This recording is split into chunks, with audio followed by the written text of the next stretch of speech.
Hi అండి, welcome to home maids. ఈరోజు recipe పప్పుచారు అండి. ఈ పప్పుచారు ఎలా తయారు చేయాలో చూద్దాం. ముందుగా ఒక చిన్న గ్లాస్తో 2 గ్లాసుల కందిపప్పును వేసుకోండి. కందిపప్పును మంచిగా వాష్ చేసుకోండి. ఇప్పుడు పెద్ద గ్లాస్తో 2 గ్లాసుల వాటర్ పోసుకొని 1 స్పూన్ పసుపు అలాగే 1 స్పూన్ ఆయిల్ వేసుకొని కుక్కర్ మూత పెట్టి 5 విజిల్స్ వచ్చే వరకు ఉడికించండి. ఇప్పుడు 5 విజిల్స్ వచ్చిన తర్వాత మూత తీసి చూడండి. పప్పు ఉడికింది. పప్పు గుత్తితో ఇలా పప్పును రుబ్బుకుంటూ కొంచెం వాటర్ పోసుకుంటూ రుబ్బుకోండి.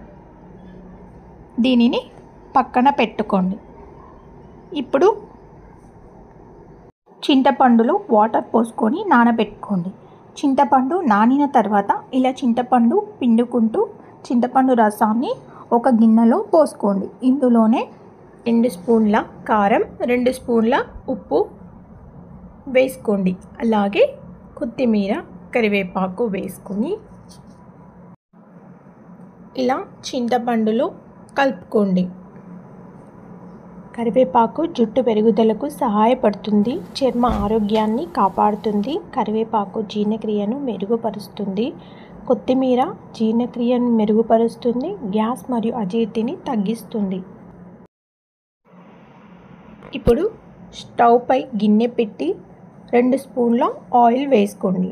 ఆయిల్ హీట్ అయ్యాక 1 స్పూన్ ఆవాలు, 1 స్పూన్ జీలకర్ర, ఎండుమిర్చి, 1 కప్పు ఉల్లిపాయలు, అలాగే 1 కప్పు పచ్చిమిర్చి, 1 కప్పు క్యారెట్, 4 బెండకాయలు, అలాగే ములక్కాడ ముక్కలు వేసుకొని బాగా కలుపుకొని, అలాగే సొరకాయ ముక్కలు వేసుకొని బాగా కలుపుకొని, అలాగే 1 కప్పు టమాటా ముక్కలు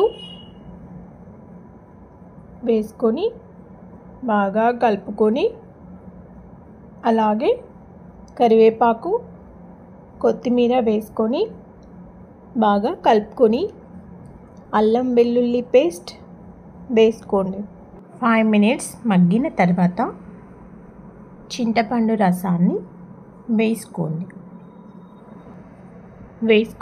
బాగా కలుపుకోండి. చింతపండు రసం బాగా మరిగిన తర్వాత ముక్కలు కొంచెం ఉడికిన తర్వాత రుబ్బుకున్న పప్పును వేసుకొని బాగా కలుపుకొని కొద్దిసేపు మరిగించండి. అంతే అండి, ఎంతో టేస్టీగా ఉండే ములక్కాడ పప్పుచారు రెడీ అయిపోయింది. ములక్కాడ పప్పుచారు వేసుకొని తింటే అస్సలు వదిలిపెట్టరు, ముద్ద కూడా వదలకుండా తింటారు. ఇక్కడ పప్పుచారులో అప్పడాలు వేసుకొని తింటే చాలా టేస్టీగా ఉంటుంది. ములక్కాడలో ఐరన్ అధికంగా ఉంటుంది. ఇది రక్తహీనతను నివారించడంలో సహాయపడుతుంది. ములక్కాడలో కాల్షియం మరియు ఐరన్ అధికంగా ఉంటాయి.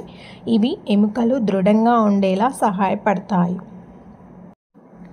సోరకాయ బరువు తగ్గడానికి, జీర్ణక్రియ మెరుగుపరచడానికి, గుండె ఆరోగ్యానికి, చర్మ సౌందర్యానికి కూడా ఉపయోగపడుతుంది. సోరకాయలో నీరు ఎక్కువగా ఉంటుంది మరియు పీచు పదార్థం కూడా పుష్కలంగా ఉంటుంది. ఈ వీడియో కనుక మీకు నచ్చినట్లయితే లైక్ చేయండి, షేర్ చేయండి అండ్ సబ్స్క్రైబ్ చేయండి. Thanks for watching this video.